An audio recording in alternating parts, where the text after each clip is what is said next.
Nós estamos com 6.300 pessoas no meio de um dia que nem tem tantas pautas políticas assim. Sabe por quê, meu querido? Porque nós estamos falando a verdade há muito tempo. E nós, diferentemente dessa galera filha da que precisa ficar fazendo conta pra ver no que vai dizer que é convicto, nós somos autênticos. Nós somos convictos, inclusive, quando a gente é impopular. Entendeu? Então pode chorar, pode xingar, a missão vai acontecer e nós vamos, quem sabe um dia, governar o Brasil e finalmente levar ele pro lugar certo.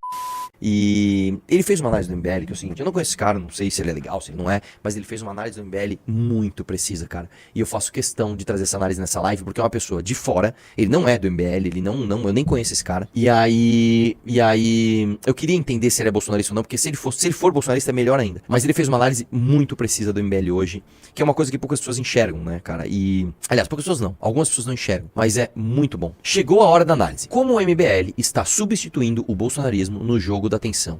E o que você pode aprender com isso? Vamos lá? Você vai ver, como eles estão alimentando o algoritmo usando a raiva. Eita. Como eles copiaram o PT para construir um projeto de poder. Como eles criaram um movimento por meio da idolatria. Como eles criaram uma marca para renovar o bolsonarismo. Gosta da ideia? Então, claro, aqui ele tem um pouco de crítica, né? Quando ele fala que a gente criou um movimento ao redor de idolatria, ele está sendo crítico e errado. A gente não tem idolatria. Se tem uma coisa que a gente não tem é que idolatria pessoal. Você pode não gostar do MBL, mas o jogo não é sobre quem você gosta. É sobre quem entendeu as regras primeiro. E o MBL entendeu. Em alguns anos, você pode ser governado por eles. Olha a profecia. O MBL morreu. É o que muita gente pensa. Mas e se eu te mostrar que eles são os estrategistas mais perigosos do marketing político hoje? Estudaram o PT, aperfeiçoaram o bolsonarismo, copiaram a esquerda e estão manipulando o algoritmo. Vamos lá. Primeiro, se você achava que eles estavam mortos, olhem isso. O MBL está construindo um partido chamado Missão. Suas cores são preto, amarelo e branco. Repare que o Renan, presidente do MBL, usa as cores no X. E aí, olha o próximo story. Agora todos os da militância do MBL são incentivados a colocarem essas cores em seu perfis. Isso aqui é um print, né? Não tem o story. Mas basicamente ele vai lá e ele começa a rodar, scrolling, né? A tela, acho que é do Twitter, onde ele tá. E ele vai mostrando quantas pessoas colocam os quadradinhos preto, amarelo e branco. Aliás, deixa eu ver se o meu tá nessa ordem. O meu tá diferentão. Por quê? Porque eu sou diferentão. Né? E que o meu tá na ordem certa, né? Mas enfim. E basicamente você tem muitas pessoas, isso porque ele nem colocou as pessoas que colocam fora de ordem, né? Então ele mostra ali que, cara, o movimento tá gigante. Continua. Além disso, eles estão com 10 mil assinantes na revista digital que lançaram. Não é uma revista digital, é um aplicativo, é um universo cultural, tá? Se o ticket médio for de R$50, significa um faturamento de 6 milhões ao ano. Valete Plus, o aplicativo tarará, 10 mil pode parecer pouco comparado a Brasil Paralelo, mas o importante aqui é a tendência, não o número bruto. Meus parabéns, cara, meus parabéns, né? Porque o Brasil Paralelo já é um produto obsoleto, uma vez que o Bolsonaro não está mais no governo e os seus influenciadores estão claramente sendo absolutamente parciais, toscos e burros, né? Vamos lá. O que ele mostra no próximo story eu vou explicar com as minhas palavras, né? Só voltar lá no gráfico para te explicar. Todo produto, tá? Todos os produtos, eles funcionam da seguinte forma. Você tem o que se chama de aventureiro, né? O cara que ele vai se aventurar num novo produto. Então, o exemplo mais claro de todos é o iPhone, né? Mas são inúmeros. Por exemplo, o carro é isso. Você não tinha uma demanda por carros. Um cara inventou. Se eu pegar essa máquina a vapor, colocar 4 rodas e sair andando com ela. E o cara inventou o carro, né? Você cria uma nova demanda a partir do nada. Você cria um novo produto.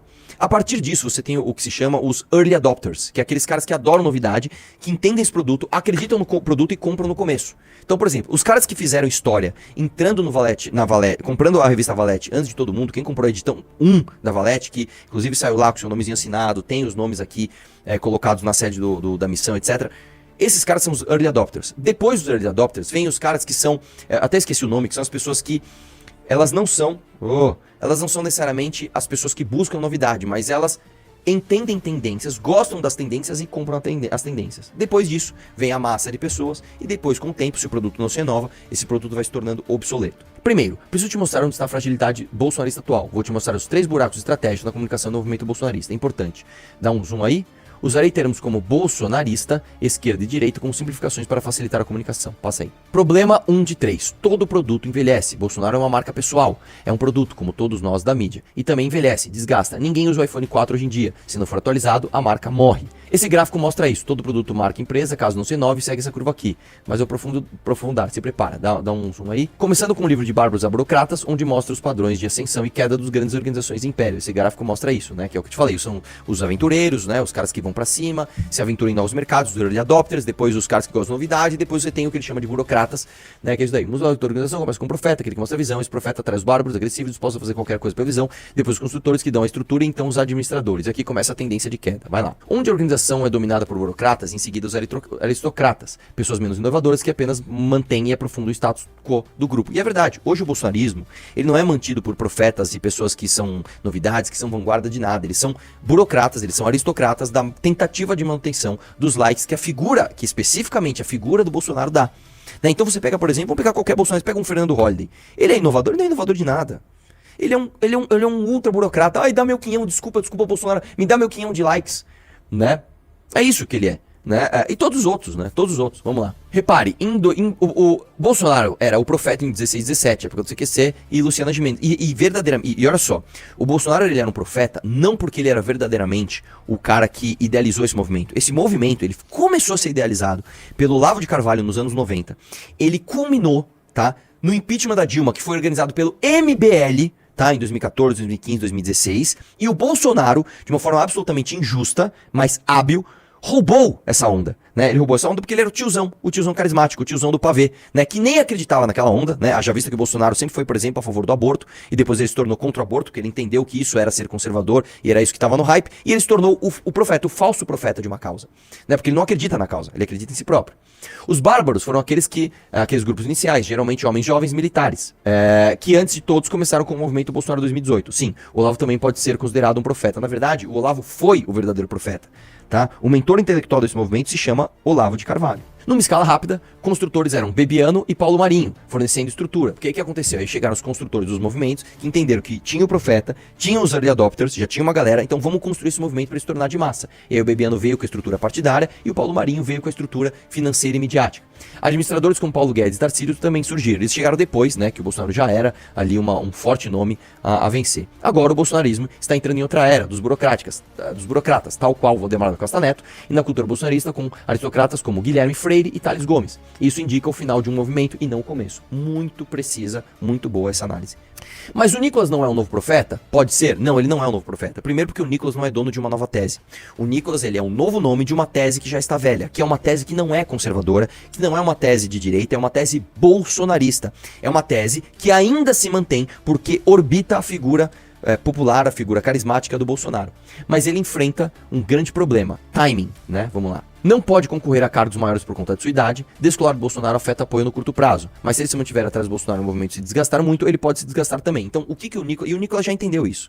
O que o Nicolas vai fazer? O Nicolas, ele já está deixando os gatilhos para que ele saia do bolsonarismo, dizendo que o bolsonarismo se desgastou, mas ele é um cara que teve essa visão antes de todo mundo. Um dos exemplos que eu sempre dou é o voto dele no Hugo Mota, falando, não, eu tô votando em quem o capitão mandou. Eu não concordo com essa decisão, mas eu confio no capitão. Quando der merda, ele fala, viu, lá atrás eu também confiei nele, eu também gostei dele. Mas, não é bem o certo, tal. Só que no final das contas, o Nicolas, ele ainda vai cair no problema da tosquice, porque ele vai ter que pagar pau pra Pablo Marçal. Ele vem da Lagoinha, velho. Ele vem daquela igreja de picareta lá de Minas Gerais, que é muito popular, mas no final das contas é uma tosquice picareta, né? Ele vem de um movimento que não pode negar, por exemplo, o pastor Miguel. Ele não pode fazer isso, ele não pode bater de frente com esse charlatão. Ele tem que disfarçar, né? E isso vai ficar flagrante, porque nós, donos de fato de uma tese profética de ser anti-estelionato, anti-otário, nós vamos poder bater de frente com essa galera, tá? Se você está contando, né, vai a Marburg dar, ele faz a propaganda dele, vai lá. E aí ele continua aqui. Problema 2 de 3. O Bolsonaro cresceu como um profeta falando em pautas como matar bandido e contra o aborto, né? Que ele não é verdadeiramente a favor disso. E com a evolução da direita também a pessoa defender a liberdade de expressão, capitalismo e livre mercado. Vai lá. Isso conectou muita gente. Afinal, a população consegue identificar com tais pautas. E todo marqueteiro sabe de que tudo começa na identificação. Passou? Hoje, a pauta do Bolsonaro é o próprio Bolsonaro. E isso desgasta o produto. Prisão, perseguição, vai se candidatar, está bem de saúde. Pautas de identificação ficaram para trás, o que permite que alguém se aproprie delas, né? Vai lá. E aí ele diz, né, não existe vácuo no marketing, se você não preencher alguém vai. E aí ele diz que nós estamos, aí vem a imprecisão na análise dele, porque está contaminada com o desejo dele de falar mal da gente, né. Nós não tomamos conta dessa pauta agora. A gente fala isso desde sempre, a gente fala isso antes do Bolsonaro. A gente fala em liberdade econômica, a gente fala em combater o STF antes do Bolsonaro. Você sabia que o primeiro pedido de impeachment da história do Brasil, de um ministro supremo, é do MBL? Você sabia disso? Você sabia disso?